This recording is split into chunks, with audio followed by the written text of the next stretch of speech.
আসসালামু আলাইকুম, নমস্কার প্রিয় বন্ধুরা। আশা করছি আপনারা সবাই ভালো আছেন। আজকে আপনাদের সম্মুখে আরো একটি নতুন ভিডিও নিয়ে এসেছি। আজকের ভিডিওটির বিষয়বস্তু হয়েছে সিএএ এর সমস্যা। আপনারা হয়তো জানেন যে CAA that means citizenship amendment act 2019, যে আইনটি নিয়ে সমগ্র ভারতবর্ষে একটি তোলপাড়া সৃষ্টি হয়েছে এবং ভারতের উচ্চতম ন্যায়ালয়ে 200-রও অধিক কেস পেন্ডিং হয়ে আছে। তো সেই সিটিজেনশিপ অ্যামেন্ডমেন্ট অ্যাক্ট 2019 নাগরিকত্ব সংশোধনী আইন 2019-এর একটি সমস্যা এবং মামলার বিষয়ে আপনাদেরকে উপস্থাপন করার জন্য এই ভিডিওটি বানিয়েছি। যারা আমার ইউটিউব থেকে দেখছেন চ্যানেলটিকে আপনারা সাবস্ক্রাইব করবেন, যারা ফেসবুক থেকে দেখছেন আমার পেজটাকে ফলো করবেন এবং ভিডিওটি আপনাদের বন্ধু বান্ধবের মধ্যে জানার জন্য শেয়ার করে দিবেন। তো ভিডিওটির বিষয়বস্তু হয়েছে যে ভারতের সুপ্রিম কোর্টে একটি মামলা হয়েছিল এই নাগরিকত্বের সমস্যা নিয়ে। সেই বিষয়টি হচ্ছে যে মোহাম্মদ কামাল একজন ব্যক্তি। মোহাম্মদ কামালকে পুলিশে 2011 সালে অ্যারেস্ট করে এই কারণে যে মোহাম্মদ কামাল পাকিস্তান থেকে অবৈধভাবে ভারতবর্ষে প্রবেশ করছে এবং ভারতবর্ষে বসবাস করে আছেন, যার জন্য পুলিশে 2011 সালে মোহাম্মদ কামালকে অ্যারেস্ট করে এবং জেল হাজতে নিক্ষেপ করে তারপর ফরেনার্স অ্যাক্টের অধীনে মোহাম্মদ কামালকে 3 বছরের কারাদণ্ড দেওয়া হয় এবং 2015 সালে 3 বছরের কারাদণ্ড সমাপ্ত হয়ে যায়।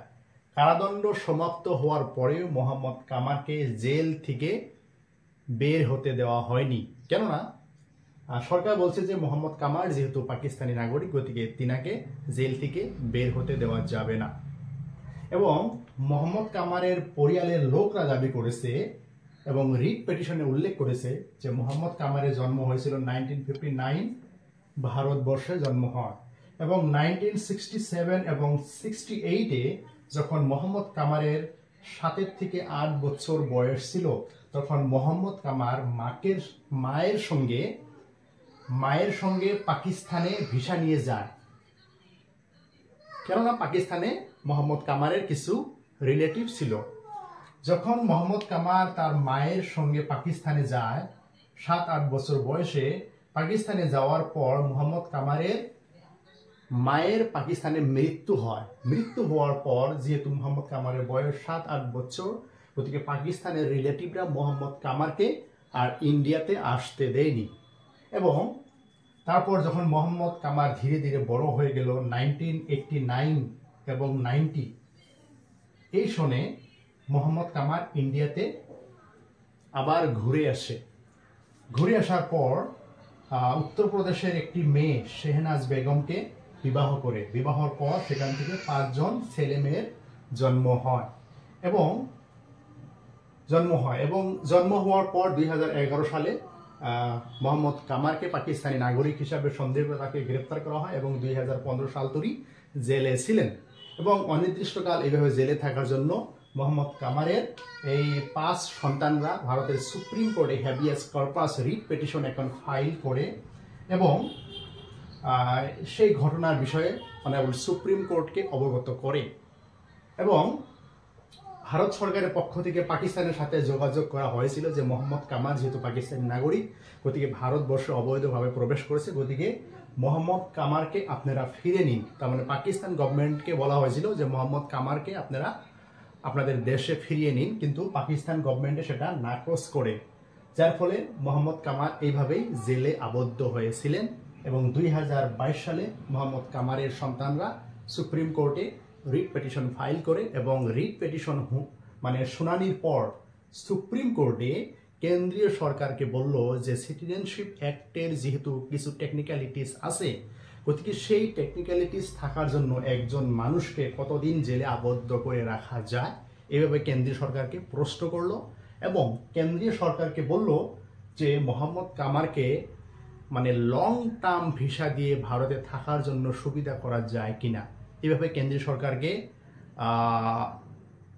প্রশ্ন করার পর কেন্দ্রীয় সরকারের মিনিস্ট্রি অফ হোম অ্যাফেয়ার্স, গৃহ মন্ত্রণালয়ে একটি রিপোর্ট সুপ্রিম কোর্টে দাখিল করে যে মোহাম্মদ কামাল যেহেতু ভারতের সিকিউরিটির জন্য কোনো সমস্যা নয়, গতিকে থ্রেট নয়, গতিকে মোহাম্মদ কামালকে লং টার্ম ভিসা দিয়ে ভারতে থাকার জন্য সুবিধা করে দেওয়া যায়, এতে কোনো কেন্দ্রীয় সরকারের আপত্তি নাই।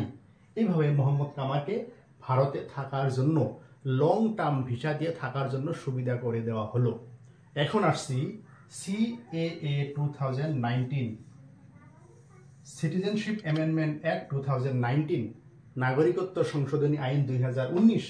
এই নাগরিকত্ব সংশোধনী আইন 2019-এর প্রভিজন দিয়ে মোহাম্মদ কামারকে যদি সুবিধা দেওয়া হতো তাহলে কিন্তু ভালো হতো, কিন্তু এই 2019 সালের নাগরিকত্ব সংশোধনী আইনে মোহাম্মদ কামারকে কোনো ভারতে থাকার জন্য এবং ভারতের নাগরিকত্ব দেওয়ার জন্য কোনো সুবিধা নেই। কেননা এই CAA এটা হলো ডিসক্রিমিনেটরি, মানে বৈষম্যমূলক। নাগরিকত্ব সংশোধনী আইন 2019 সেটা হচ্ছে কি বৈষম্যমূলক। এখানে ধর্মভিত্তিক মানুষকে দেখে নাগরিকত্ব দেওয়ার সুবিধা এখানে রয়েছে।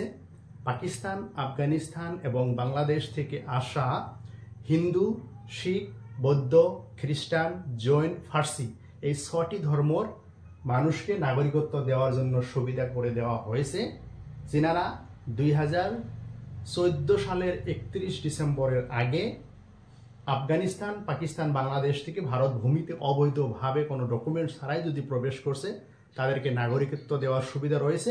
কিন্তু এই মোহাম্মদ কামার এই নাগরিকত্ব সংশোধনী আইন 2019 সালের মোতাবেক কোনো সুবিধা পেলেন না, কেননা মোহাম্মদ কামার একজন মুসলিম ব্যক্তি।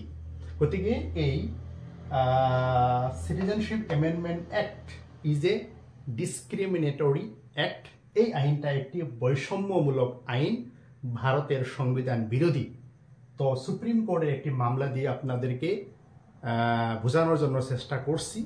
যদি আপনারা বুঝতে পারেছেন তাহলে কমেন্ট বক্সে আপনাদের কমেন্ট লিখুন এবং ভিডিওটি আপনাদের বন্ধু বান্ধবের মধ্যে শেয়ার করে দিন জানার জন্য।